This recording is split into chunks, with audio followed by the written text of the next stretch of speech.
my name is Ian Patterson. I am a director of Endless Adventures Ontario, or EAO, we call it for short.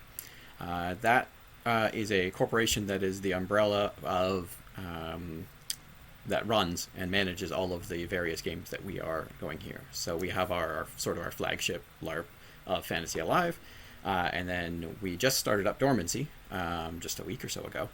And then we are also planning on rolling out our next LARP End Times in the spring or summer of next year. So look out for those ones too. So my main work in Endless Adventures is working on Fantasy Alive and the EAO background as a whole. The other two directors that we have for EAO are Doug, who works mostly on Fantasy Alive and Dormancy, and Eric, who works mostly on End Times. He's still working on getting that rolled out. Though we are all directors of EAO as a whole, so we do a lot of work of everything altogether. This involves a lot of the crossover things that happen between the games. So things like the policies that we have that generally run for all of the games. And working out the finances, insurance, all the background stuff that needs to get done business-wise for the whole games to run as a whole. If you're interested in any of the policies, they're actually on the EAO website and also on Fantasy Alive. I'm not sure about Dormancy yet. We'll see how that one's a work in progress still, but we'll see. But yeah, you can take a look at those whenever you want. So for this office hours I'm doing here, I'm planning on talking about 3 different things, and then after I'm done, opening up the floor to questions or conversations or anything anyone would like to talk to me about. The 3 things I'm looking to do are all sort of business EAO stuff. The first one is the hours and times when we as directors are available between events, because we want to put some things out there that may or may not be known by the people around. The second one is talking about finances and money, which is always fun. And then the third one is about the database and the development thereof. Mostly for Fantasy Alive, but again, hopefully building in Dormancy and End Times as we go. I think this will be about 45 minutes from the time I started, about 2 minutes ago. But I'm not sure. I did not time it perfectly, so whenever I finish, I finish. I hope you don't mind my rambling.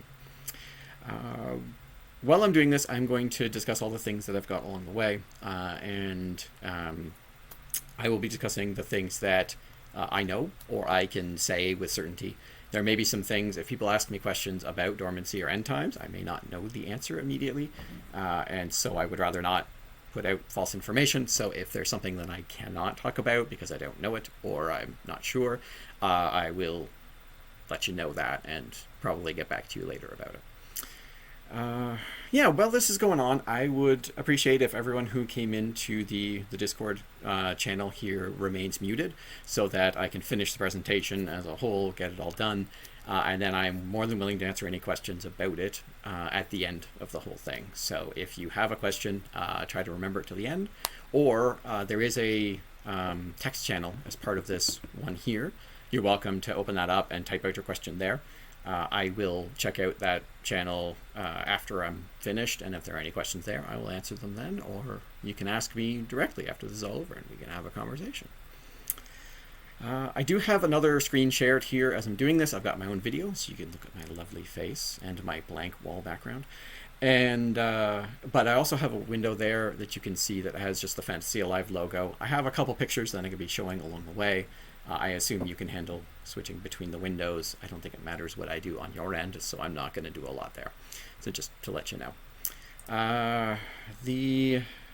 Anything else here? Oh, yes. I am currently recording this. The plan is to, if this is a useful recording after it's all done, then I will save it, do some editing, and hopefully put it up on our YouTube channel for those who couldn't make it tonight to be able to see it later. I will be doing some editing on it, and I can do that. So if there is anything during this whole video that you decide you would not like as part of that and put up on YouTube, please let me know through message or through email, and I'll make sure that I cut that part out. Okay. That's it for my intro. So I guess we can jump right into stuff here, shall we? So, the first one I'm going to talk about is the working hours that we have. In order for the game to run smoothly, there's an awful lot of stuff that happens between the events. I'm not sure how many people realize this, how much is involved in all of that, but just showing up for the event, being there for the event, and then leaving at the end is like maybe half the job that we do. So there's a lot of things that require a lot of organization and all this, and that takes time out of our time between events to do these kind of things. So I'm going to start by moving the picture to another one here. So this, hey, it looks like it worked. This right here is a quick sort of general work schedule of myself, and then I have Doug and Eric there, though they were not as detailed in their hours as I am. We'll get to that in a second. These hours are sort of the general time in which I spend working on Fantasy Live or EAO stuff. So as you can see, I've got a few days there and a few days off. Some of those days off are me working at my other part-time job, and some of it is spending time with the family, doing other things, going on from there. So obviously there are other things that I do with my life than just working on this stuff, though it does take up a good portion of my week. So some of the things I do during those hours that are there, the Monday, Wednesday, Thursday, are my general days. They do change here and there based on schedules of my part-time job or other responsibilities. But that's the general plan for those. During those times, I do a lot of things like respond to messages. I do a lot of conversations with people through Facebook Messenger of just random questions they have and various other things. So that's when I often do those. There's also, during those times, I also do most of the work on logistics for events, and then any other things that come up along the way, such as like working at the business stuff, writing new policies, all these kind of things. So that's normally what I do during those times. Beyond those, I also, like sometimes during those times, but often outside of those times, I also do meetings with a lot of the different people that are involved in the community. So, for instance, some of the official positions, we meet once a month, once every 2 weeks, once every couple months, whatever the schedule is that makes sense for that specific position. We meet, we usually talk for an hour or two, and work out whatever is coming up next, whatever else we need to do, and then move on and keep working on what we're doing. Those are usually scheduled around the other person's schedule, so I will do those in the evenings or weekends or sometimes during those actual work times. Depends on when they're available and what they're there. So this is the hours that are up there are my sort of my dedicated, actually fingers on the keyboard working on something time. And then there's also just the regular meetings and talking about things. Well, it happens a lot other times. Yeah. So this is mine. I did talk to Doug and Eric and seeing if they wanted to put out their own plans here. The best they got back to me is that they are pretty flexible. They often have their own. They have sort of variable schedules with their work and their other lives, and so for them it's easy to just be they'll respond when they can, because they don't have a set schedule as closely as I do. So there you go. So the other one is what I think I talked about this already, but what the work I was doing in between stuff is there. I've got a quick couple ones in the bottom of that picture there. But what I do want to put out there actually is I have a to-do list that I keep for all of the things that I need to do. And as I checked it today, there are currently 70 plus items on that list of things to do. So it's a lot of things happen in between events. So kind of expect that. So I do have a lot of things that I do during those hours. So just putting that out there. And the other one I want to put out here too is that the ideas of when logistics happen, because that's the most common question I get from people is I've The most common one is, I sent in my character, why isn't it in the database yet? Or I have some sort of issue with my character sheet, like I spent OC and it wasn't registered, can you fix that? That is the most common thing that I get as questions from people, or requests. And the answer to that is, I will do logistics for a game the 2 weeks surrounding the game. So the week leading up to the event and then the week afterwards. Those are the 2 weeks that I dedicate to that. Partly because if I didn't, I could be working on it the whole time and I would have no time to do anything else that is necessary for running these games. So I've set that in my schedule of things to do. So if you have a question about your character, and it is not during one of those weeks, I probably will not look at it because I have other things I should do in the meantime.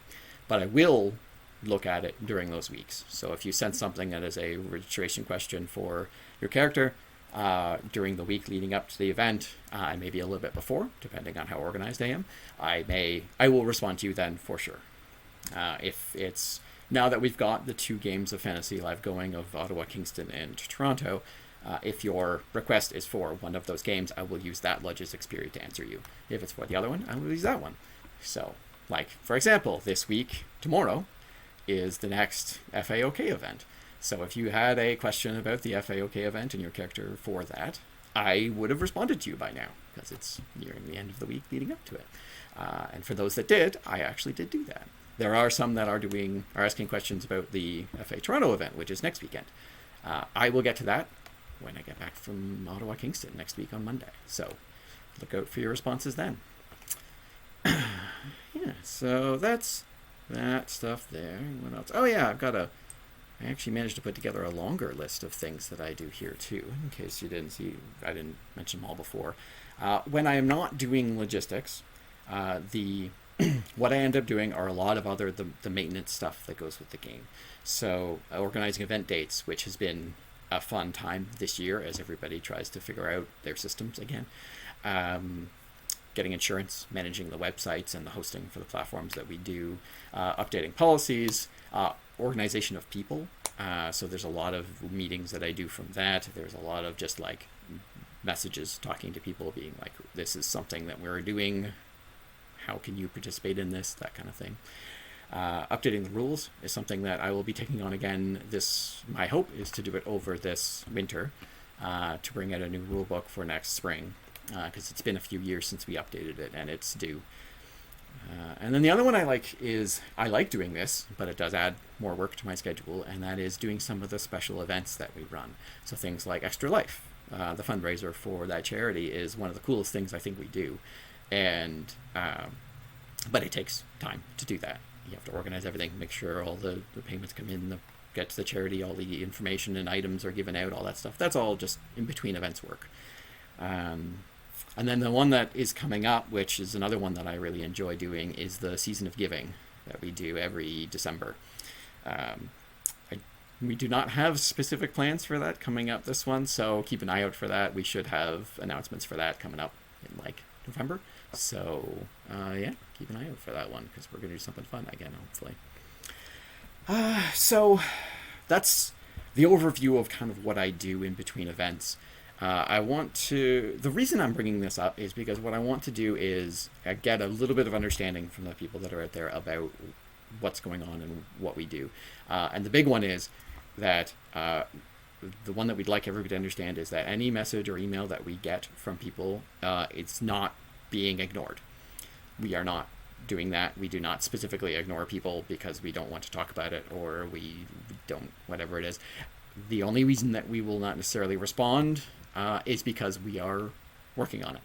We are talking about it. We are considering it. We are whatever it is that you've brought to us, or we have something in our real life that is causing us to not be able to respond immediately. That is a very distinct option, and happened last week. That's why these office hours are now instead of last week. I was not feeling well, so these kind of things happen.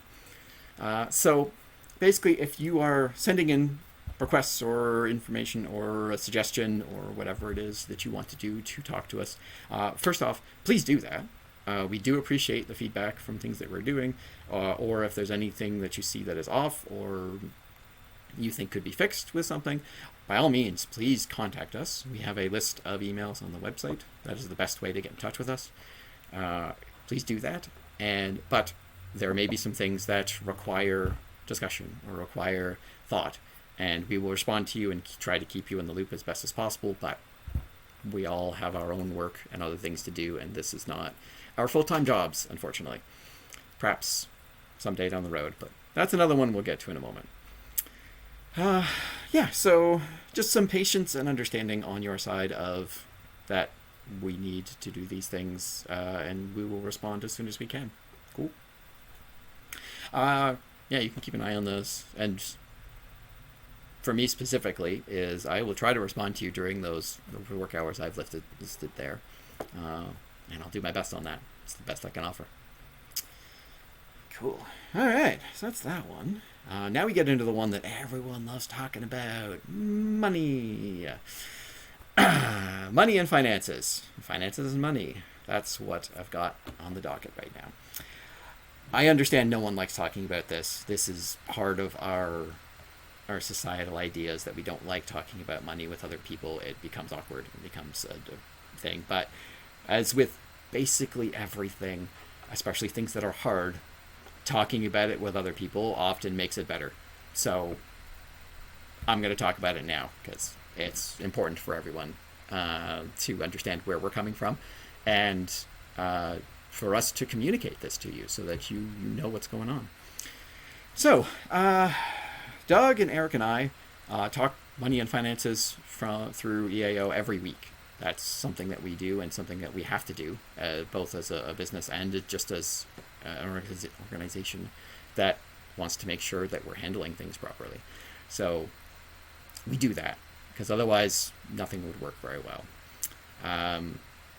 And what we want everyone to understand about Fantasy Alive is that, and EAO in general, is that it is a business, and in the world that we live in, everything costs money, and everything needs money to work.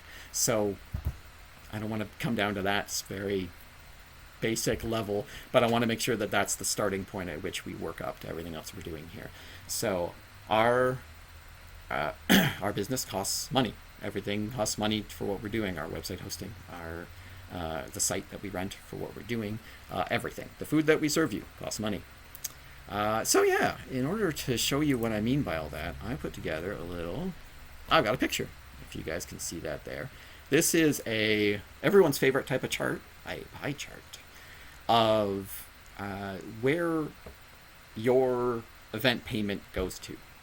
So if for basically every dollar that you spend at Fantasy Live or other EAO game, this is kind of the breakdown of where that money goes to for the expenses that we have. As you can see, there's the biggest expense there is obviously site rental. And then after that is food with like database and a few other things that we're trying to do here now. You can see in there, everything that we do costs money. We have to travel the game. We have to pay for everything that's involved in it. So the money that you put towards the game does get used for everything that we're doing. That's the very basics of it. And what this leads me into is that big hunk there, the 60 some odd percent, is site rental. What I want to start this conversation with, that is the cost of renting Camp Manitou. That is the site that we've been using for Fantasy Live now for 10 years-ish. They have been absolutely fantastic. The rangers there have treated us really well. We have had great experiences there. It is a wonderful site to use, and it's just about the best LARP site that I have ever seen. So it's great, and we enjoy it. But it does have some very limiting factors on it that make it not the perfect site for what we need to do. And the first and most obvious one for me is the setup and takedown that we have to do every time we go. There is effectively 3 hours on each end of every event that is us pulling everything out and getting everything ready to go, and then at the end cleaning everything up and putting everything away. And it's literally 3 hours every event. And we've never managed to make it any faster because there's just too much stuff that we have that we need to use to maintain the level of game that we have. So that's a big one. And then it leads into the whole, like, the setup and cleanup means that we can't set up things on a permanent basis. We can't set up a specific spot where this, like maybe in Cast Camp, we have the dedicated plot area that has the plot information out and has it all laid out nicely and maybe a cool bulletin board or whatever. We can't do that. Those are limitations that we have. And then some other basic ones that I think most people understand. We can't build anything. We have a specific arrival and departure time that we have to follow. And that also means that we can't access our game materials in between events without some serious wrangling, because we just can't get on site otherwise. So while it's been a fantastic place to go, it does have some very large limitations that keep us from expanding to what we want to do. And that's where we're getting to now, is that we are looking to expand our options for games, including dormancy and end times. And we're running out of space. We can't necessarily always book that site because they have other people camping there. And so if we're trying to run 3 games, Camp Manitou is basically not an option. Now I will inform you that Fantasy Alive will have no problems using Manitou going forward. We may need to find some more interesting things to do for dormancy and end times, but that's something that we're working on in the background in our work hours that I talked about just a few minutes ago. So, what do we do about that then? And I think all of you have heard us talk about this before, and if you haven't before, then you'll hear it again. Land. We need to buy a site. We need a place that we can call a firm base for our games. And if we can do that, we have access to everything that we need there. That's basically it. That would be perfect. And what I find interesting about all of this is that we have been running Fantasy Alive now for close to 17 years, I believe. It's because we have done that for so long and we have worked and built up this game as we have, we are now in a position where we really do have basically everything lined up that this would work and is a good idea now. We have the steady player base that comes out to every game, so we can ensure an income necessary to do this kind of thing. We have all of the official, like, professional people behind that we need. We have our lawyer, we have our accountant, we have all of the banks, all of those things are lined up. We have people and we have contacts for those. And then, so great, we have all of that. What are we missing is the cash, is just straight out capital in order to do this.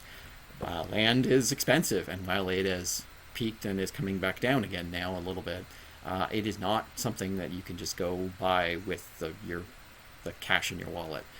You need a very substantial amount of money, especially for the amount of land that we would need to run a worthwhile and hopefully up to our standards game. That is not to say that it's not out there. The land that we have looked at more than a few different places that, had we had the money on hand, we could have done this already, and it would have been a great place to go. Unfortunately, we don't have that now. So that is something that we, as a business, are looking into as to what we can do to get that last step in hand, is get that cash. So we're talking to investors, we're doing some things. All of that is business stuff that is boring for most of you, so I'm not going to go into much of it. But I wanted you to know that that's where we're going with a lot of this, is we're investigating into that and hopefully looking for land to do this. We will still continue to use Camp Manitou in the meantime, and quite enjoy it. It is still a fantastic place. I mean, we love using it. So, but yeah, hopefully we will manage to grow out to that sometime and get our own piece of LARP heaven that we can work with. That's the plan. Now, one of the reasons I talked about this is because I wanted to bring up why we don't have that capital, why we don't have that money. And most of it is because it's a lot of money, so it's not something you can easily just find. But it's also something that we, leading up to this point, chose not to work towards. We spent a lot of our time putting anything that we had from the game and from our own pockets back into the game to enhance it to such a point that it is where it is now. Because I can distinctly remember working on the playing this game when we had, a quarter or less, a tenth of the bins of costuming and things that we've got, none of the masks, none of the weapons. We've built this up to be a great game. And that's been good. That's what we have done. That was our choice to make. But what that meant was there is a distinct lack of building up of those savings that would have been useful, especially during the pandemic.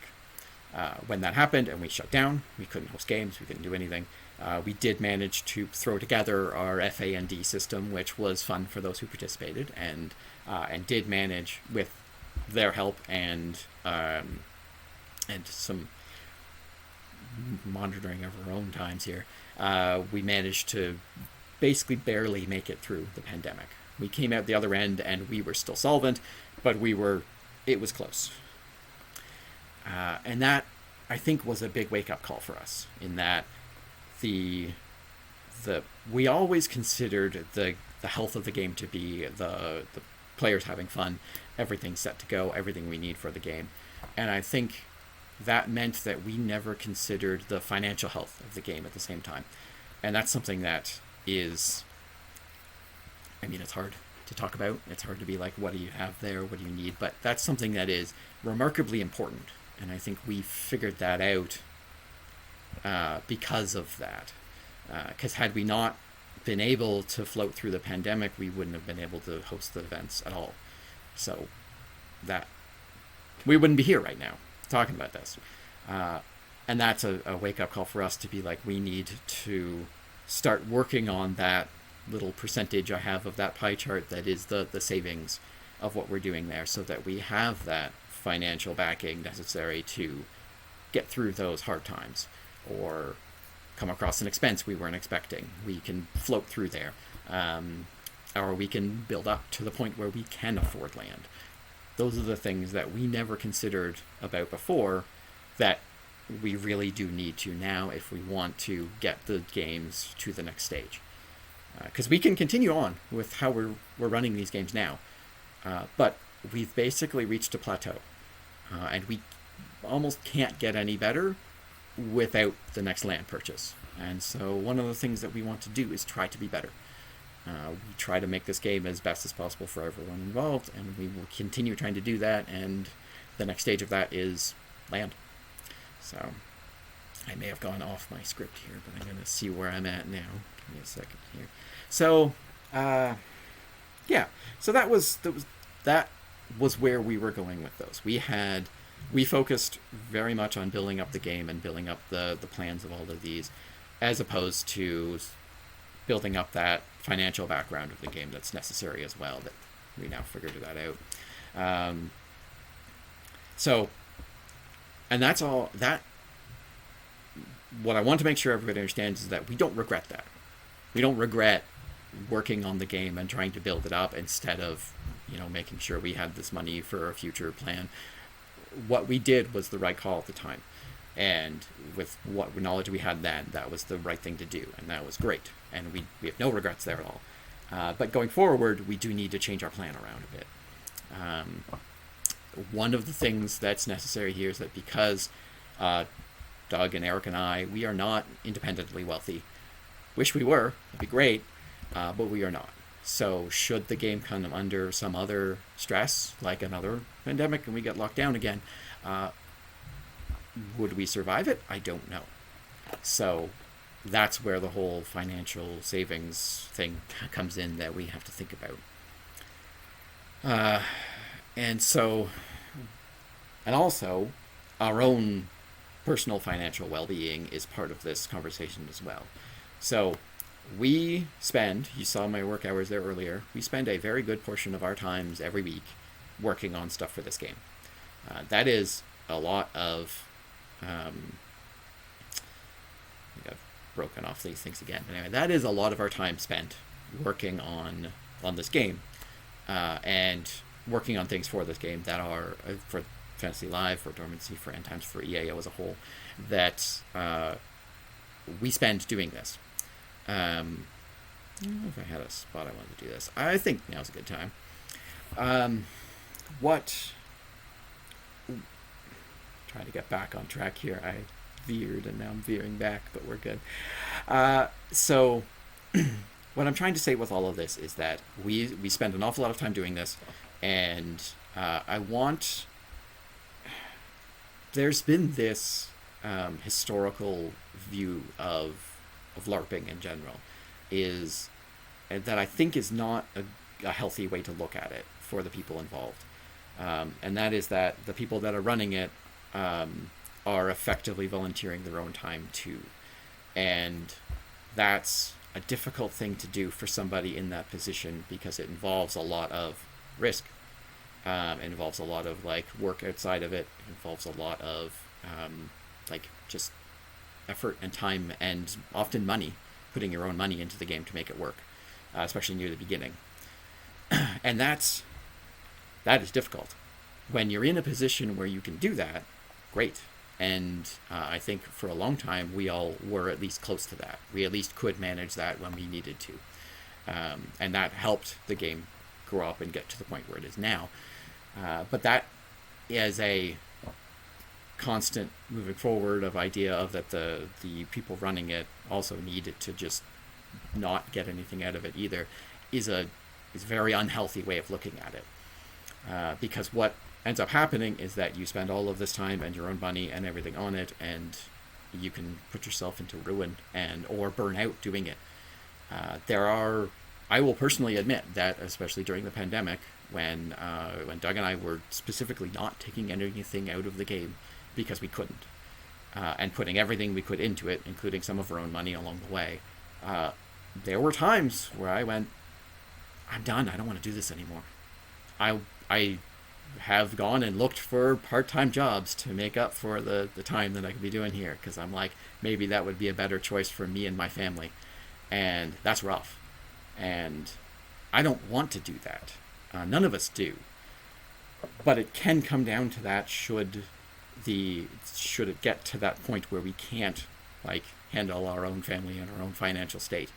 So, I had a thing I wanted to show you. What I did is I took the amount of money that I've put into the game, as much as I could remember. There are times when we just buy things or do things for the game that we don't even think about and just suck it up. And then I took the amount of time that I've worked on this, and I did some fun little math, and I worked out what my hourly wage is working for EAO and Fantasy Live. And let's see, it is right there. There you go. It's in the picture there. So for those of you who can't necessarily see the picture, that's $1.76 an hour, and that is a negative sign in front of that. So currently, for every hour that I work on Fantasy Live or EAO stuff, I am losing $1.76. I wanted to put that out there because I think there's a couple.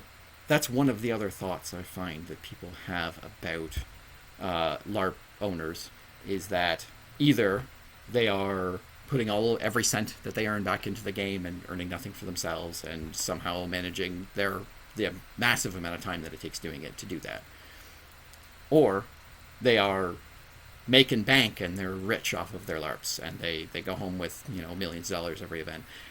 Neither of those are quite true, especially in our situation. This is what we have done in order to make the game work. Going forward, it's really not sustainable. And I think what I'm trying to get out of this for everybody is that's something that we need to make sure that everybody who's looking at this game understands.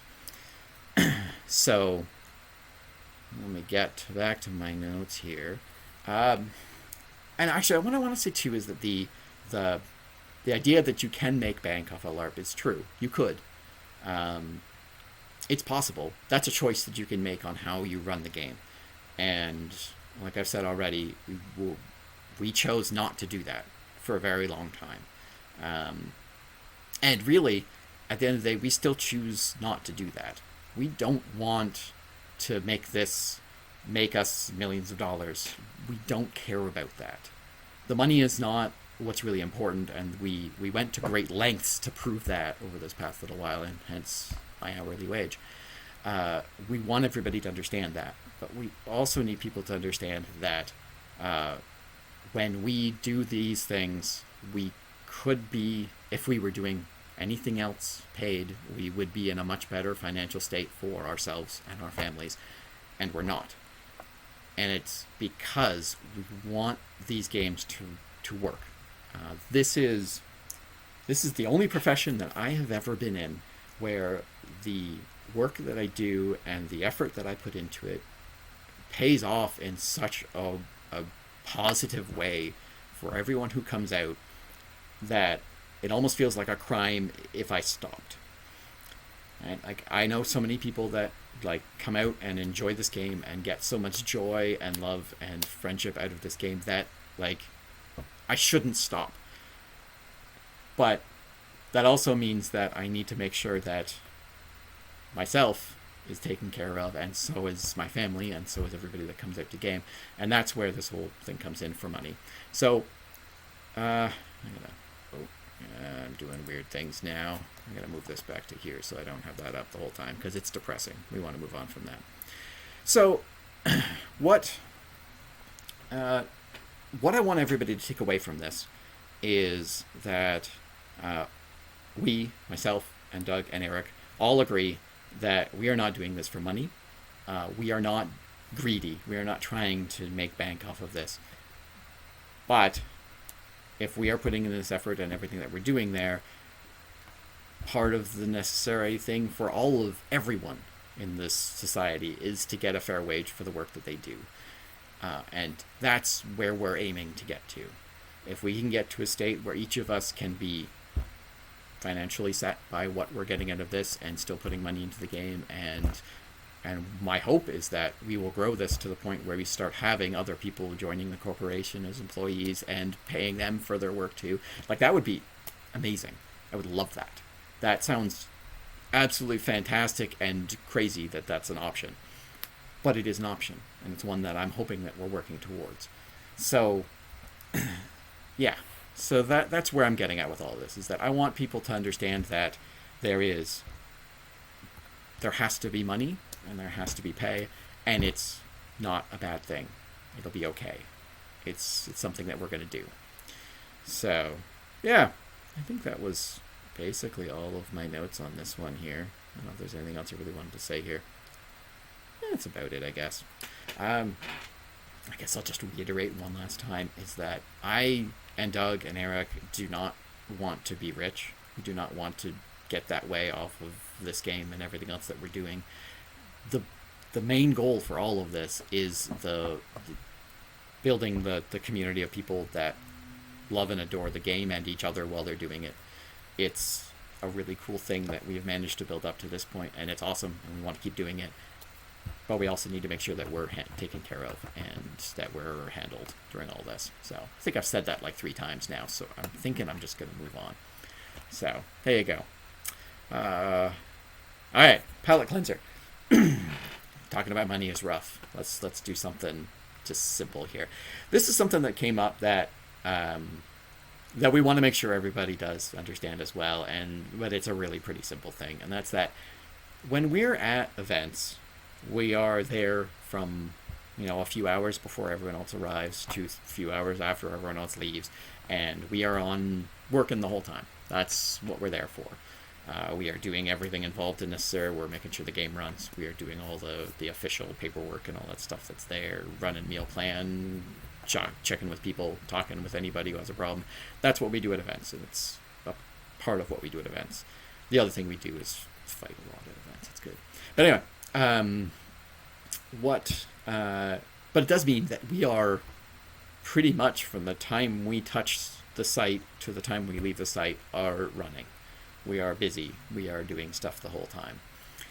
Which means that if you come to us and ask us a question in the middle of the event, we will gladly talk to you about it right then and there, so long as we have the time to do it.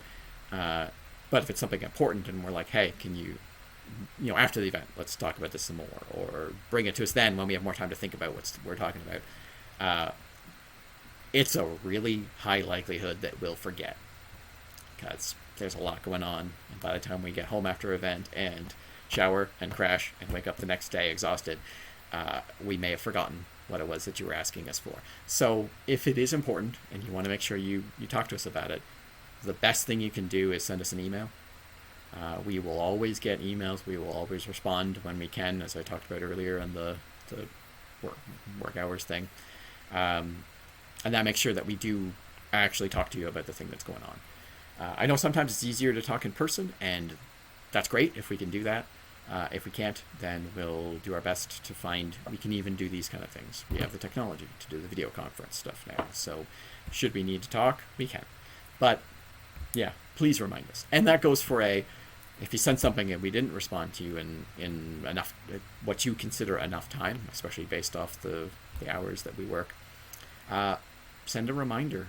We will never get offended by that, because sometimes things do get through the cracks, and we do our best, but we're not always perfect. So please, yeah, talk to us. We like the suggestions. We like the complaints. Bring us anything you think that could be helpful for us to make a better game, and we'll definitely consider it, because that's the goal. So yeah, there you go. All right, that one's easy and done. Last one is the database. So this is talking specifically about the Fantasy Alive character database and the information that's there. Dormancy has its own that is being done. It's a very simple one. It's there. We're not going to deal with that today. The Fantasy Alive one is really what we're going with now. So the Fantasy Alive database is the record of all of the characters and players' information and all of the linkages necessary to do that, and all the information that's there to put it all together, to add everything up, all of the changes to XP, OC, all that kind of stuff, and then put together into a readable character sheet for people. For those of you who have seen the the Google folder character sheets, that is the output of it, and you hopefully can very easily find the information you need on it. It has been a work in progress for, I want to say, 7 years now, and it has been basically my most major responsibility within Fantasy Alive that whole time. Doug jokes about it, but it's true, that when I signed in and joined up with Fantasy Alive, the very first thing he did was, "You do log." And I went, "Sure, why not? Can't be that hard." Oh, yeah. So, and you know what? At the end of the day, I don't mind. I actually like what I've done, what I've built up. It's been good. The system that I'm using is a remarkably bloated Excel spreadsheet that is interlinked between everything with cut and paste information. It's a whole thing. And it's something that I've developed over this whole time. And it works for the most part. Tweaks here and there as I go along, and I can do those myself, and that works fine. And it's been good for the most part. The downside to it is that there's a lot of functionality that we simply can't do with the database that we have. People can't just go look up their character sheets whenever they want. They have to have a set full thing, and there's lots of stuff there they can't. There's a lot of work placed on me, and solely on me. So, fun story, I have brought somebody in, and I said, "Okay, I'm going to teach you how to use my system, and to see if you can help me with log." And they were like, "Cool."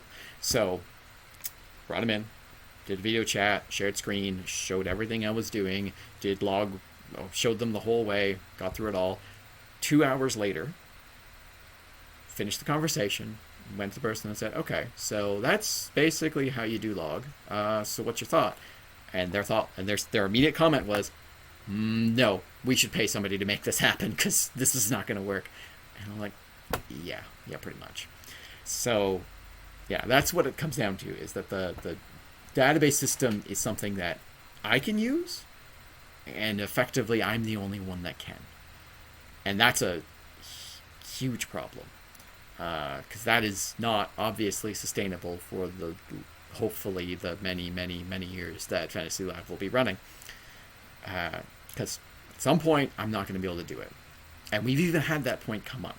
Surprisingly, only once, I think, in the whole of the game running time has this actually been a problem. But at the beginning of this year, I was unable to do log for the game. And the answer was you just couldn't do log that event. That was the only option. So, and that's not a great option. There should be other ways to do that. And unfortunately, at the moment, we can't. So, this is where it comes in of what. This is the reason I'm bringing all this up, is that we have desperately been trying to get a better database system for FA and hopefully expand it out further into Dormancy and End Times and any other games that we bring up from there for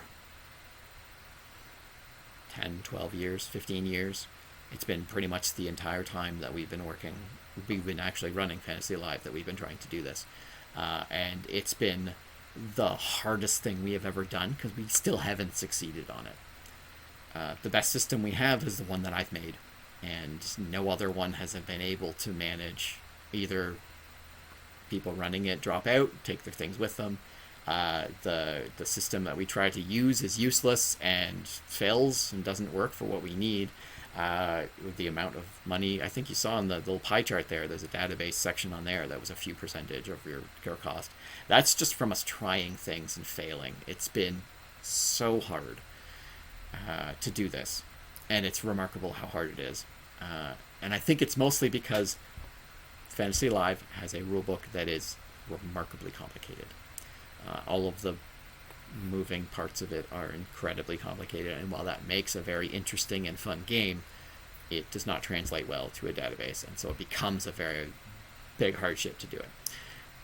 So be it. That's what we've got, and we're definitely not changing the whole rulebook to fit a database. We're going to make a database to fit the rulebook.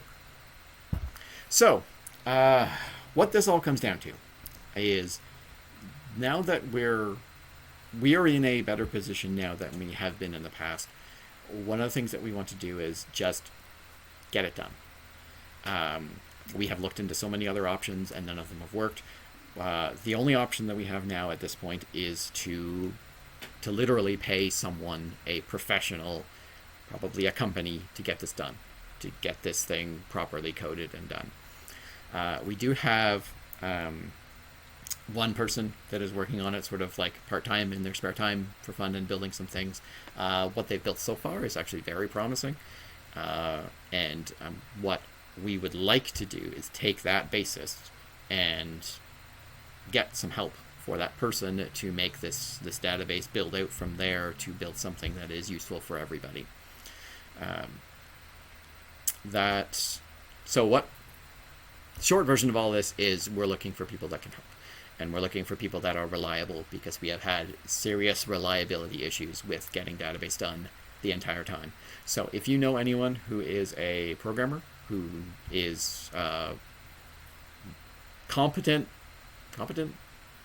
well competent? I don't know, whatever the term is escaping me, in the programming language of Python, and is willing to do some work for us, we are willing to put money towards that to make it get done because it is a need.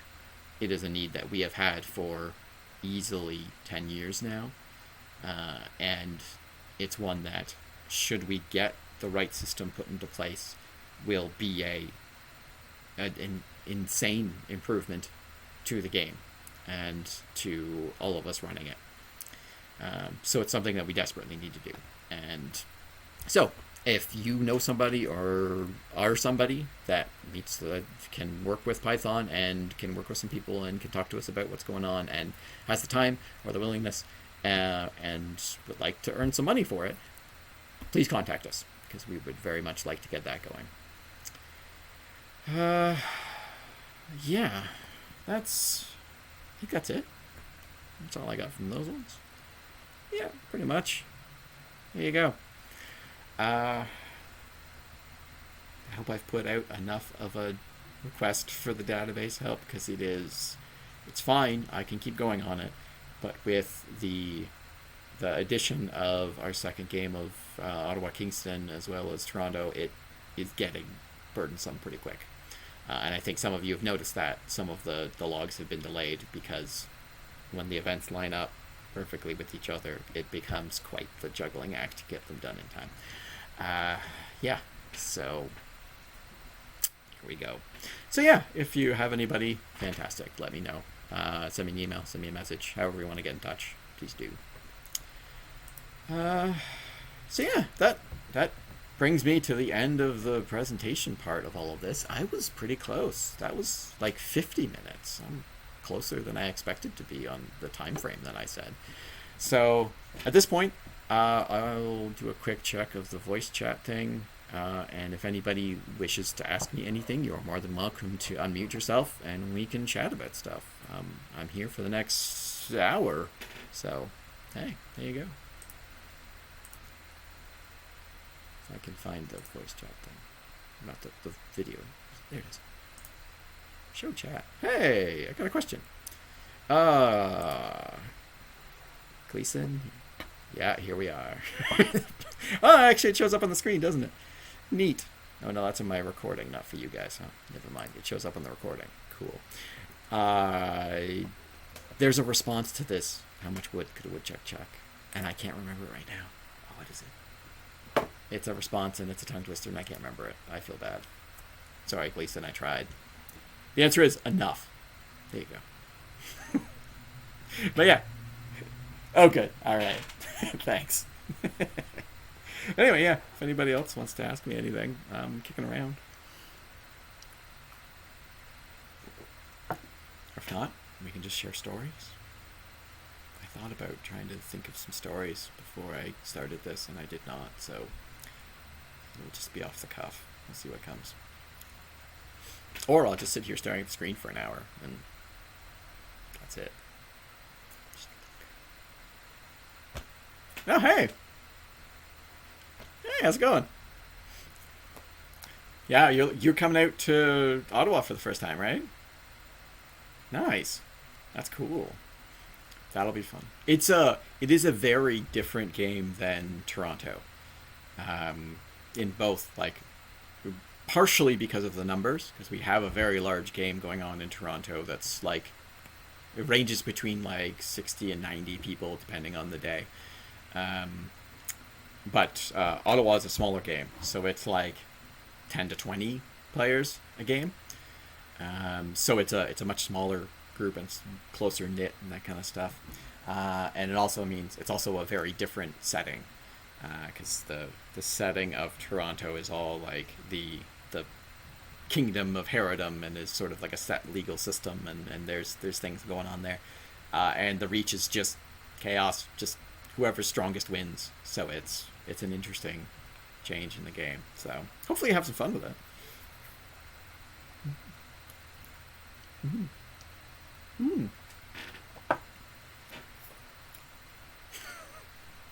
Nice. Do you have any questions about the game? I can answer some. Yeah. So, again, this is the whole, like, campsite Manitou for Toronto is one of the best places you're able to go to because it's got indoor bathrooms and kitchen space and all this. Yeah, it's great. Ottawa is roughing it. So we have space for you to set out your own camping stuff. There's like fire pit. I believe if you ask nicely, you can use a barbecue. But there is no, when we have like a porta potty there, that's the extent of the bathroom.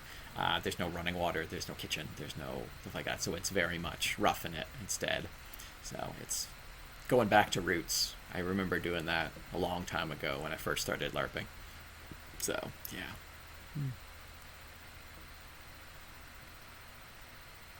Mm-hmm. Yeah, exactly. Yeah. Now I know Greg usually comes out and brings like jugs of water and stuff like that for anybody that needs it, and he's available to go. The nice part is his land is very close to his house, so if there's something that you really need to get, he can like run home and get it quick or something like that. So I can't promise that because I shouldn't speak for him, but generally he will. So Yeah, exactly. Yeah. So, and yeah, if you're coming out tomorrow, I think it's going to be. I haven't looked up the weather. I'm really hoping it's nicer than it has been this week, but it's going to be cold. So, dress warm. Yeah. Mm-hmm.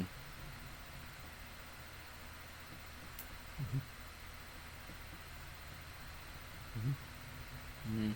Yeah. Did a lot of it's about layers and socks, especially if it's wet. Bring a lot of extra pairs of socks because the most demoralizing thing in the world is wet feet.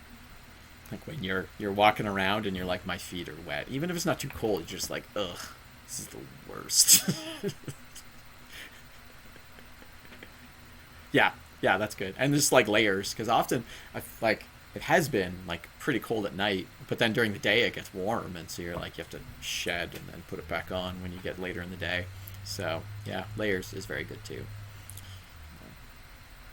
Mm-hmm. Yeah, and like hat and gloves, those will be good ones too. Because not having that's one that people forget. I actually have. I should bring it this time.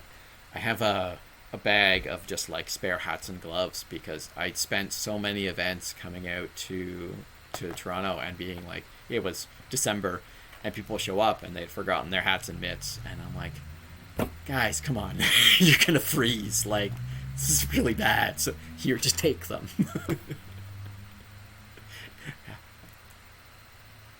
Ah, just yeah, yeah. Well, that's one of those things that like the player is more important than the character. So like bring a toque and wear a toque. That's fine. What I find is that if you get those like just toques with no labels or anything on them, like just something to keep your head warm and your ears covered, those are good. And if it just doesn't have any symbols or anything on it, it's fine. It works just fine for costuming stuff, right? So yeah, yeah. Yeah. I'm glad to see it coming out. It'll. Oh, so this is fun. Getting to the site is interesting. Um, if you look up Fantasy Live Ottawa Kingston on Google Maps, it actually pings it just like a little bit up the road from where it is. So when you are showing up in a car, look for the signs. He'll have signs up that say pointing this way to. I think they just say LARP or FAOK. I'm not sure which. He's got a couple different ones. And when you drive in, it's like you drive in through a bumpy patch of road into like a clearing and you're not there yet. You have to keep going and follow the signs and they'll direct you down and around and over some rock and down through a field and then through an alleyway and eventually you'll see like the palisade wall of the place and that's where you're going. So if you're like, I'm driving really far and I haven't seen anything yet, keep going. You're not there yet. Yeah. If you can, it's better if you can, yeah, for the first time you go in. Once you've done it once, it's very obvious where you need to go, and so it's fine. But if you can make it during the day, do that if you can. It's going to be hard because it's getting dark early, but yeah, yeah, if you can, that's good. Nice, cool. Yeah, looking forward to seeing you. I will be there a little. I'll be there after dark, because I don't have to travel for 8 hours to get there, so it's much easier for me. So I get there late. That's how it works. If I have to, if my short drive's shorter, I arrive later. That's how it works.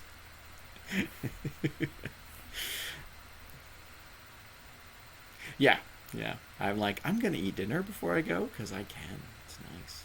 So, yeah, yeah. It's been a while. The commute to Toronto is fun. I live in Ottawa, and so to Toronto is generally 6 hours, assuming all the traffic and everything is okay. If it's not, I have done so. One trip I did, it was coming home from an event. I've done this actually going to, but that was a different one. Coming home from an event, it was one of the winter events, and we were driving out from Milton, and we got to, I think it was right around Kingston. Kingston's always the worst, and it was just started to snow, and it just like white out snow conditions, and we like inched along the 401 and then the 416 and then finally up into Ottawa, and it was 10 hours straight in the car because of it. So it was nasty, but that was the one. So that was during one of them. I forget what year that was. It wasn't too long ago. I think it was like 2018, maybe 2019, somewhere in there. Yeah, because it wasn't that long. I know, right? But problem is like you're still going, and you're and like I'm looking at the clock and I'm like, okay, it's only 10 o'clock. All right, I can keep going. And then I'm like, it's only 11. I'm almost there. I just need to. Yeah, yeah. Like it feels like you're so close, and then you're going at 5K, so it takes a long time. Yeah. Yeah, it's good though. But yeah, glad you're gonna make it out. I hope you'll have a good time. That'd be good. Mm-hmm. Cool. That's good. Yeah. Hmm.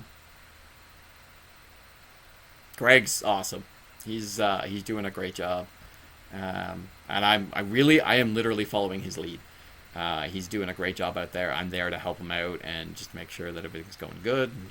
But for the most part, I'm just like, what are we doing, Greg? And he's like, this. And I'm like, cool, let's go do that thing. So, which is good. I like it. He's doing a bang up job. So glad everybody's having fun with it. Yeah. You have any other questions about it I can answer while I'm sitting here? Yeah? Okay. Cool. Yeah? Mm-hmm. Yeah, we've been thinking about doing something like this for a while.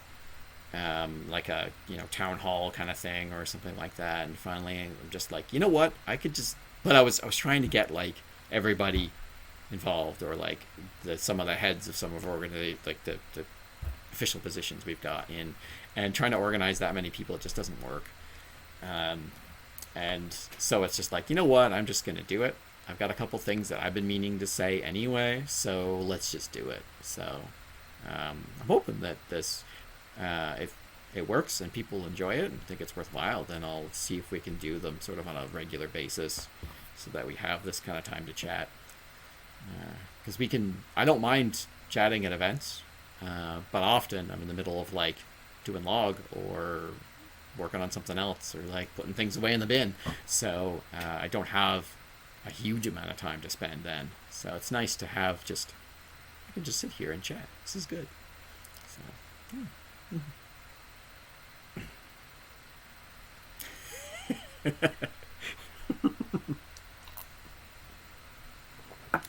Yeah, yeah. There you go. All right. Now, is there any other questions? I don't see any more chat ones here, so that's good. I'm here if anybody wants to ask me anything or tell me a story. Anybody want to tell me a story? I didn't think of any before coming into this, so I know I have some.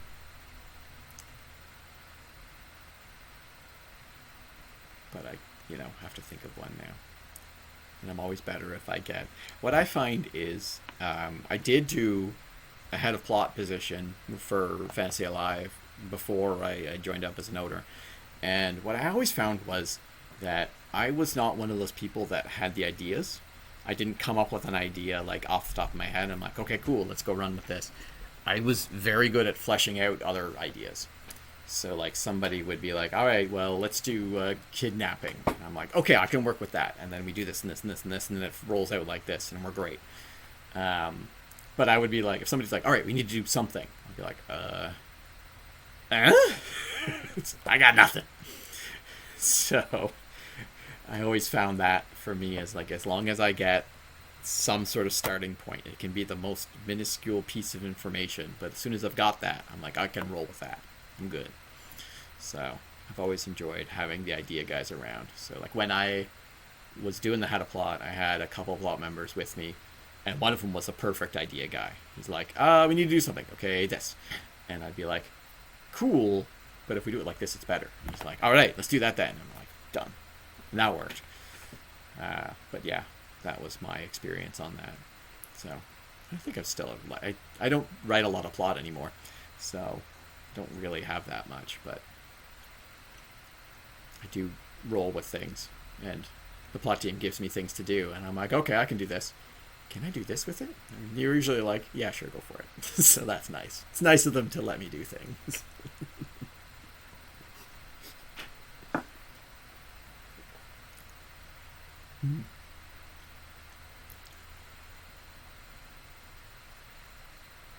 I've got a few like ongoing things. I find often too when you the one-off characters when they're accepted really well suddenly become the like constant reoccurring ones, right? So my main one is I PC'd before I became an owner. I PC'd a character called Samwise, um, and after I joined up as an owner, I'm like, well, he's still a useful person to have around. He's like a powerful mage, and he has research and stuff like this. So he's a useful tool to bring in from when we need to do something magic wise. So I still have him around for that. So he's kind of my regular go to when we need to do something magic based. Um, I do have a story I can tell you later on, but and then there's a few other ones that kind of like as we go are useful. So I play in Fantasy Law in Toronto. I'm pointing to Toronto. It's that way. It's I play Lord Donovan, who is the Lord of Yorick, and so whenever something official needs to happen, I will go in and play that role to do that. Just like Doug plays the Duke Gregory Hayden.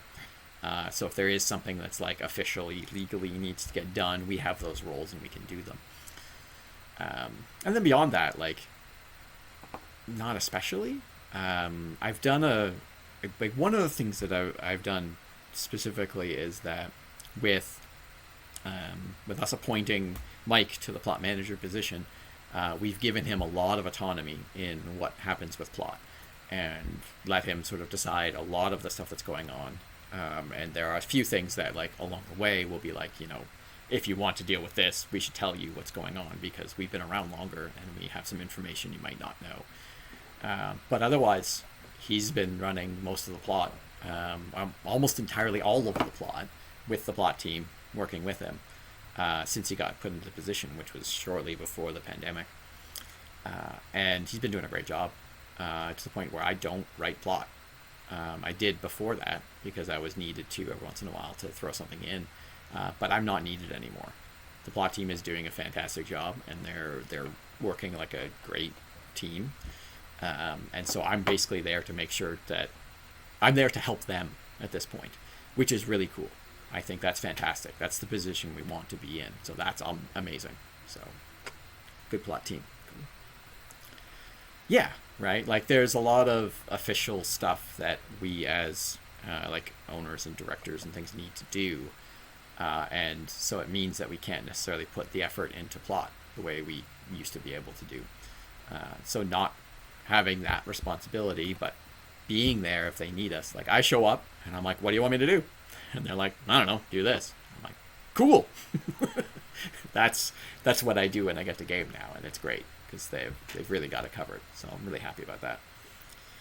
So that's I'm a glorified cast member when I show up.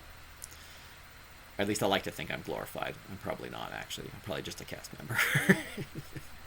We'll see.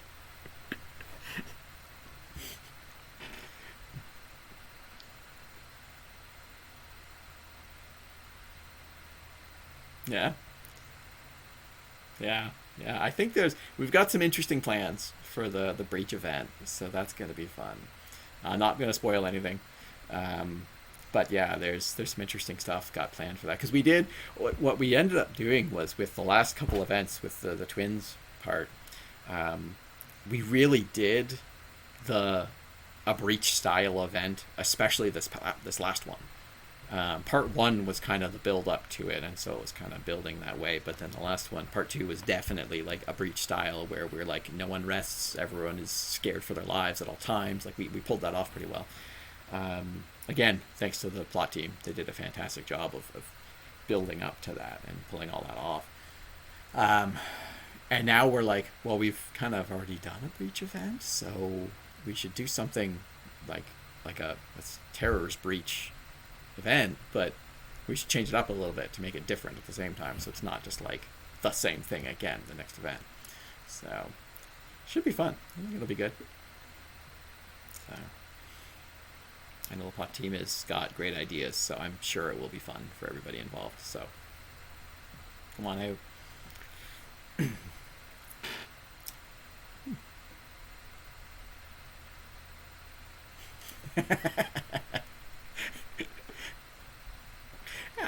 You can get more. It's fine. You'll be fine. You'll be fine. Yeah, yeah. Well, just stop dying. You won't need life potions. Come on.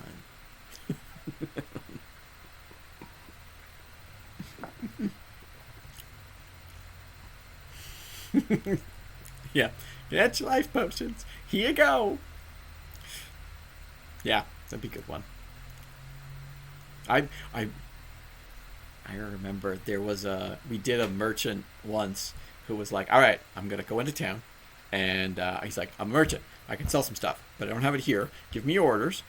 Pay like a percentage up front. I will take notes, and then I will go and I'll bring the stuff back." And gets like a bunch of orders from people and takes a bunch of money. And he's like, "All right, I'll be back like in a couple hours." Walks off, goes back to Cask Camp, and he's like, "Guess how much money I just stole from town." And we're like, "Huh? Well, good job. Good scam." Yeah, did that once. No one was happy with that one though. It was a little mean. It was good. We can only pull those off every once in a while because we're not that mean generally. Yeah. But yeah. Like, oh, what was that one I was just thinking of? I don't remember now. Anyway. Anyone else have any questions or anything they want to ask me about? I can be around for a while. Or we can call it a night early if everybody's good.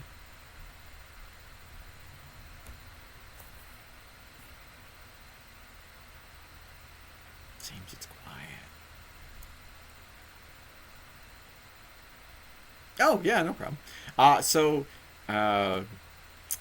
did a couple things. I did I'll show you right now quick if you want. I put up a couple pictures here. One of them was just like when we do like the work in between events. So,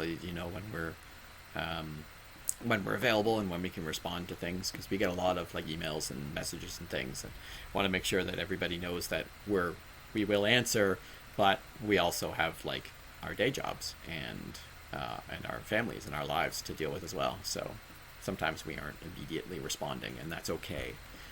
That was one I wanted to say in that, and I didn't.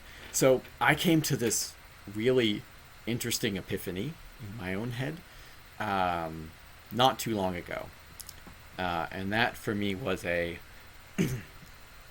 absolutely everything to do with like these games, Fantasy Live Dormancy, End Times, even EAO, is not life and death. Right? Like everything we're doing is it may be important, and it is important to people, and there's a lot of things that are very necessary to do, and that's great.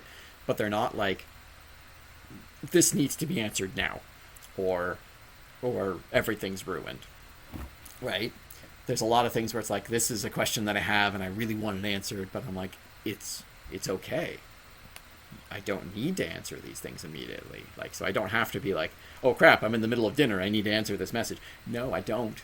And that was yeah, exactly, right? So that was a nice epiphany I had that I think took a lot of stress off my plate after a little while, because I was like, it gets untenable after a while if you're constantly available, right? It's like I am constantly on call, and that's not good for anybody, really. So that's why I wanted to put these things up there too. So I'm like, this is. Mm-hmm.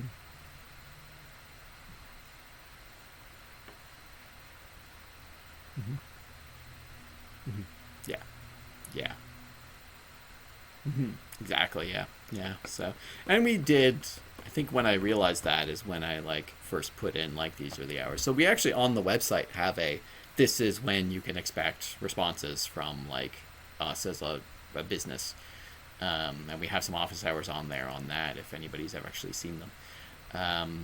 But these are my personal ones. They are less than the ones on the website because those ones were kind of a combination of the times that I was available and Doug and Eric and the other people that generally answer stuff. So, yeah. So anyway, that was that one.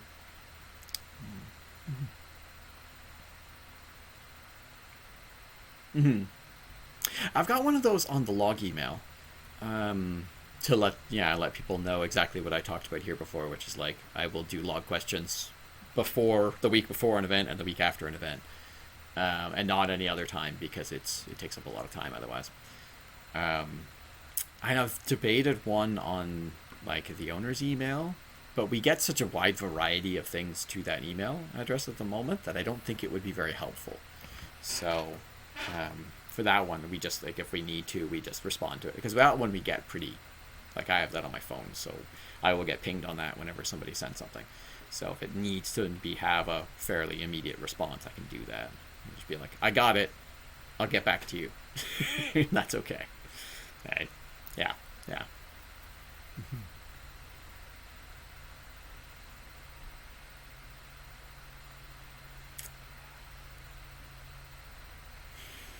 It was. Yeah. Yeah.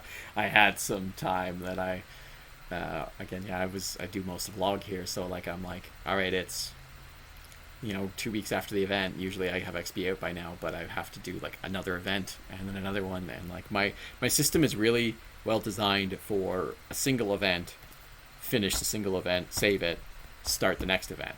Like that's how I've got it sort of set up.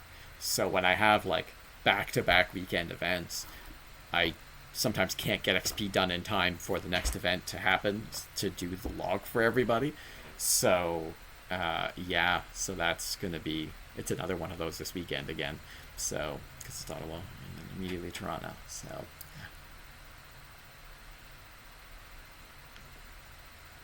yeah, yeah, exactly right. Mm-hmm. Yeah. Mm-hmm. Mm-hmm. Yeah. Yeah. Oh yeah. Yeah. Mm-hmm. It's been a lot, and then Doug did dormancy. I think last weekend. I think this past weekend. Yeah. Yeah. So I mean, he's also done that one. So yeah, we're all very busy right now, and it's good. It's good that we're doing these things and it's working really well. And the reason we can do these things is because we've got that nice baseline of what we have, right? Like um, we have a great plot team in Toronto. We have everything sort of set up, and we know what we're doing there. That we can then spend the time in Ottawa, like getting them up and going, and helping out Greg to make sure that he's running smoothly too. And so like, and then it's doing well enough that Doug's like, I can handle some dormancy at the same time, and he's got some good people helping him there too. So like, all of that makes it like a viable thing, which I think even pre-pandemic we were it was kind of unfortunate because Doug's had the idea for dormancy for like 10 years now, but it just wasn't really an option for a long time because we didn't have the means to do it, and we were too busy still working and building up Fantasy Alive. And so finally, I think it was like, I don't know if he actually announced it or not, or if he's just about to, in like, or like 2019, 2020, he was like, all right, we're all set. We're ready. We've got all the stuff. We can actually run dormancy. And then pandemic, and dormancy's all about like a plague around the world. And we're like, maybe we shouldn't announce this right now. Maybe we should just hold off for a bit. I believe one of Doug's quotes was like, I had the idea first, and then COVID-19 came around. It was me first. It's like, okay, okay, okay. Yeah, exactly, right. Like, yes, Doug. Yes, you did. I know. I can attest to that. Uh, yeah.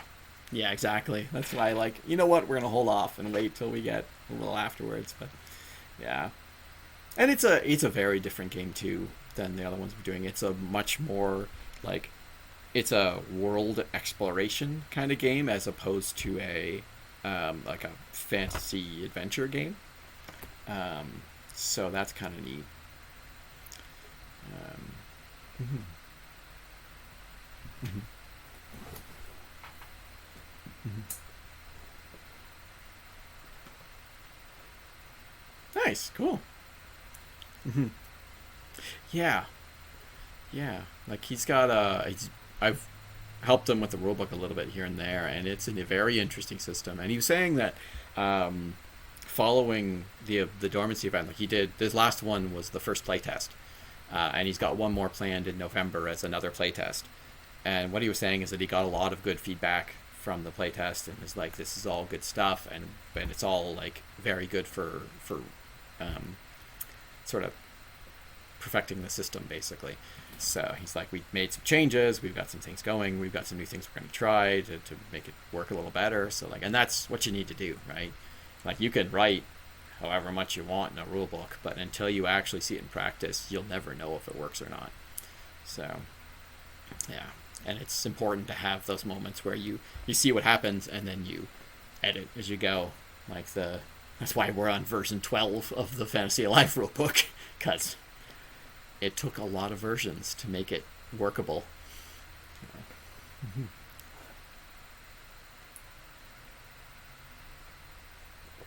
Oh, yeah. So, oh, geez. I mean, it's entirely up to you how far you want to go with what you've got. We've had a wide range of things here. Actually, I don't know if I can. I'm gonna take off my headphones and reach. I've got one of my masks right here.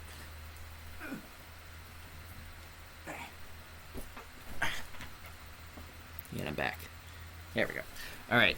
So we have pictures from one of our masquerades we did. Oh, geez, I don't remember what that was, but God, this one is my favorite. This was made by a friend of mine who, like, this is just is so cool. I love this mask so much. I have kept it in very good condition because I just love it. It's got a tag. Yeah, yeah, like it's a good one. So that is about as good a mask as I think you might see at one of these because it's really nice. At the masquerade, but it's very the masquerade is kind of our the design of it is to be a role play political discussion evening, and I know we've got it planned for the 15th. Oof, I bet you I'm wrong about that date. I'm bad with dates. I just looked at it, but and the masquerade is going to be in a hall in Hamilton.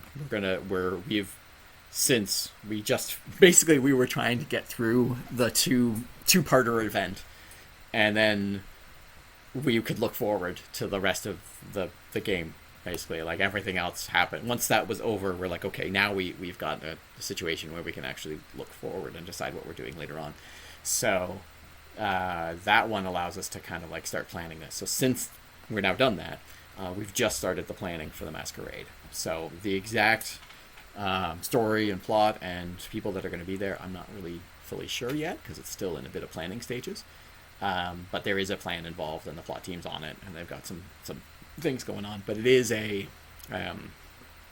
it's designed as more of a role play event than a combat one.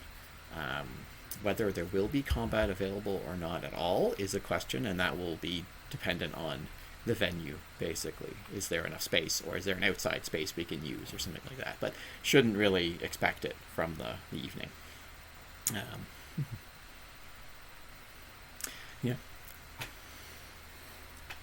Yeah. For a long time ago now, we used to do day mods at a hall over the winter. Basically, we would do like one overnight. We would show up at a hall and we'd stay over one night. Like we'd all just like camp on the floor in the hall, basically. Very early on in Fantasy Alive, when our site was not accessible in the winter, and we did that. And what we'd do is the hall was actually big enough that, and we weren't too many people yet, that we could like move the tables and things out of the way and actually have an area where we could fight in it. So we did some combat in the hall itself. But it also had a spot like outside you could like go out and walk down the street a little bit and cross the street and you'd be in like a park that was unfortunately right next to a cemetery that we really didn't want to go in but would have been really good for ambiance, but we decided it was a bad idea. So we used that area too when we needed to do something outside. So this one is like in Hamilton and there's a parking lot, but I don't think there's any other good space that could be used. around. So it'd have to be either inside or in the parking lot, which probably wouldn't be great either. So probably be 95% role play and probably no actual combat. We'll see. Yeah, which is good. It's a very different event, right? And see if I have any not easily accessible, but we got. I'm hoping that we can do it again, but we got a professional photographer in for one of the masquerades we did before, and we're still in touch with her, and she's great, and we're hoping to have her out for the masquerade as well, but we haven't worked out the details yet. So, but she got like portraits of everybody coming in all their costumes and masks and things, and it was great. It was awesome. We loved that. So we'll see if we can do that again. Mm-hmm. Mm-hmm.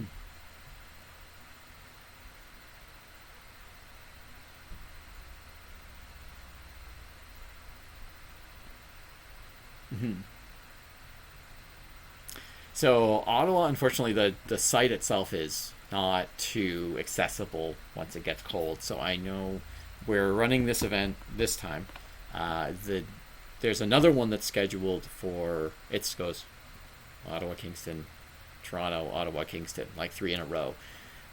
So he's got one scheduled then, but if there's snow, we just can't get on site. It's just too far and too much effort to get in there to make it work.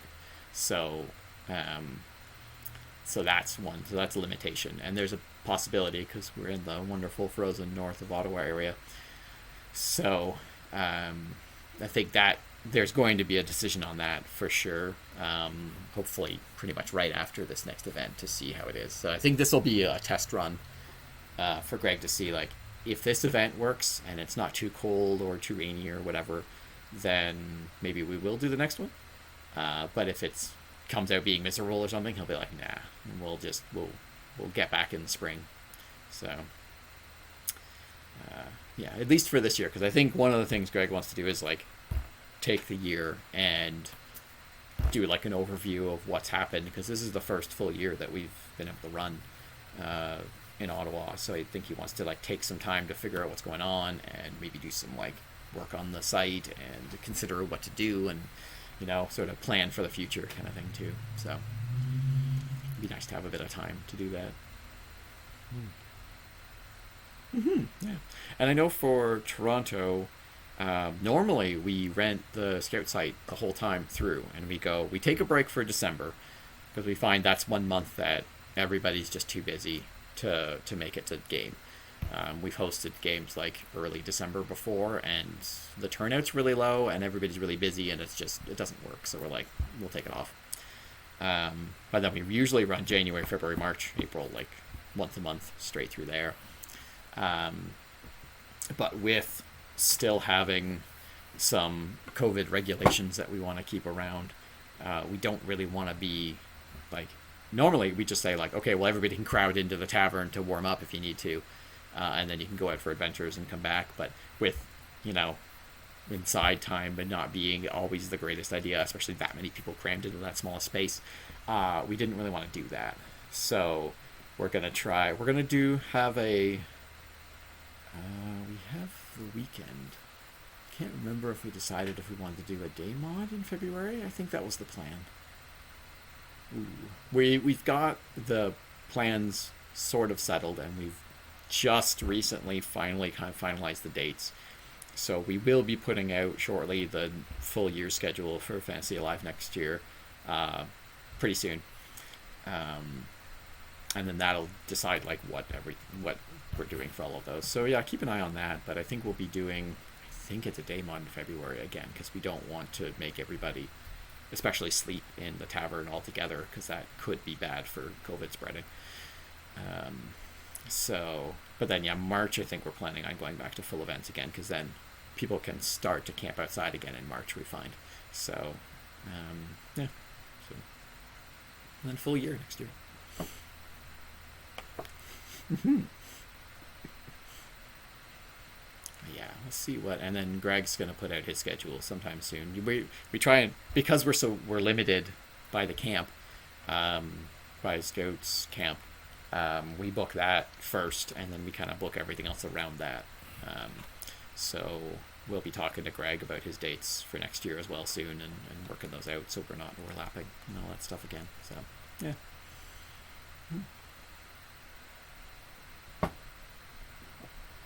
Yeah, that's the plan. So we're talked about this earlier about the land thing. Is that one of the limitations that we're finding is that we the Camp Manitou site is so nice that it does get booked by other people, and so we cannot take up 3 weekends a month using the site.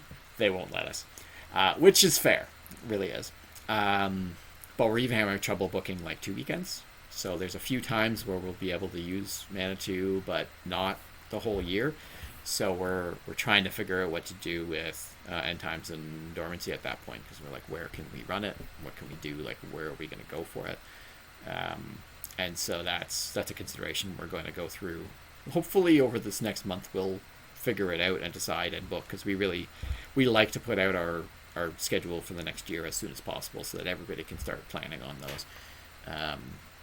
So hopefully very soon, but can't guarantee it because we have to figure out what we can do and where. So all those nice things. Mm-hmm. Yeah, exactly right. Now I have always said the hardest part about running a LARP is having a site, because like you can make up stories pretty easily. You can do that anywhere you want, but having an actual site that is like useful and worthwhile playing on and is accessible and all this kind of stuff is so hard, that we are very thankful that we've had Camp Manitou for so long, because they've been fantastic and it's a great place to go. So it's nice. And Greg's site, you'll find it's nice. He has been building up a bunch of stuff along the way to make it even more interesting, and every event I show up and I'm like, hey, that's new, that's cool. So that's really fun. And it's a nice spot. It's where Manitou has a lot of like great amenities. It's got the big cabins, it's got the kitchens, it's got the bathrooms, all that kind of stuff.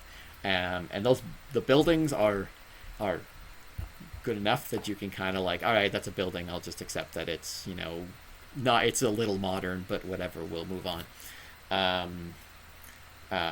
With Ottawa or Kingston, it's been a really good, like, you get there and you can basically be like immersed in the atmosphere, because there's not much to take you out of it. There's no like obvious things, like you drive into the site and then you drive even further and then you go around some corners and then you're there and you're in the middle of the forest, and there's nothing for like miles around. So it's a really cool way to just kind of like drop yourself into a game and be like, okay, cool, this is a whole different land, neat, let's go exploring, right? So that's been fun. Yeah, and it's a good site. It's big. It's got a lot of spaces that we've been able to use and a bunch of different places we can go on it. Yeah. I think my only complaint is that there's a lot of raspberry bushes, which sounds great, except raspberry bushes have like the worst spiked plants out there. Like they're horrible. You can walk into the woods fine, but every once in a while you hit a spot and you're like, ah, damn it, that hurts.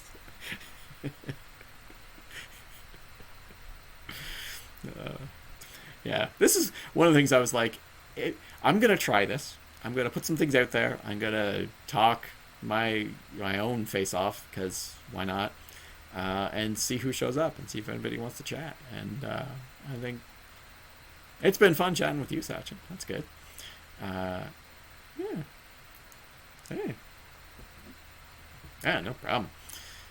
So yeah, I think this was good. I think we just need to, I think if we keep doing this every once in a while, we'll have some more time to do stuff. I think this one I had a big amount of stuff I wanted to talk about. So I think next one we'll see if I have that same like spread of stuff I just want to present first, or if I'm just like, I got nothing. You guys can just talk to me if you want. And then maybe we'll have like an hour instead of 2 hours or something. I don't know. We'll play with the format and see what happens. Well, you know what? I'll call it there then. Thanks for showing up and asking some questions. Appreciate that. Yeah, I'm thinking at this point I might go Next one might be in January. Because I know one thing I want to, like, with all the events happening like back to back along the way, we haven't had a lot of time to really like set down and plan out. Like we've been like meeting up and going, okay, here's something we want to do. We don't have time to talk about it. We'll talk about it after all these events are over. Okay, cool. And so we've made this like ever expanding list of things we want to talk about once like the events are over for the year. So I think there's probably going to be a bunch of stuff that we decide and some changes going on for next year. So maybe January or early February or something. I may plan another one just to be like, okay, well here's some things we decided on. You know, here's some information that's new and exciting, and you can ask me questions about it. Yeah, so I might. That's you know the thing I just thought of this past minute. So we'll see if I actually go ahead with that. But it seems like a good idea so far. We'll see. Cool. Okay. All right. Well, yeah. Let's call it a night then. Thanks for showing up and for questions. And if anybody has any more, I am always reachable. If you message me on Facebook, I will answer that as soon as I can. You can also email the owners. That's the best way to get in touch with either myself or Eric or Doug. And if you have anything else, if this was interesting, and if I do edit this and put this up on YouTube, then and you're watching that there, hi YouTube land, and you can still reach us there whenever you'd like. And yeah, hopefully this was interesting, and if it was useful, then we'll try and do it again. Cool. All right. Well, thanks everybody, and good night.